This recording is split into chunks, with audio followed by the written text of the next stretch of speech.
கோபுரம் chits private limited 12 வருட அனுபவம் 9000க்கும் மேற்பட்ட கஸ்டமர்களின் நம்பிக்கையை பெற்ற முன்னணி சிட் ஃபண்ட் நிறுவனம். மேலும் விவரங்களுக்கு உடனே டவுன்லோட் பண்ணுங்க கோபுரம் சிட்ஸின் ஆஷ் கேஷ் ஆப்பை.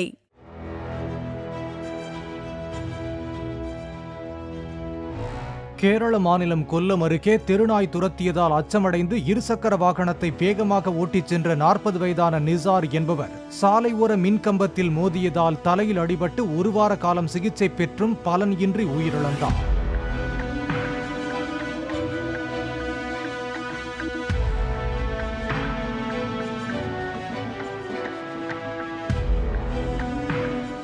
கோபுரம் சிட்ஸ் பிரைவேட் லிமிடெட் 12 வருட அனுபவம் 9000க்கும் மேற்பட்ட கஸ்டமர்களின் நம்பிக்கையை பெற்ற முன்னணி சிட் ஃபண்ட் நிறுவனம். மேலும் விவரங்களுக்கு உடனே டவுன்லோட் பண்ணுங்க கோபுரம் சிட்ஸின் ஆஷ் கேஷ் ஆப்பை.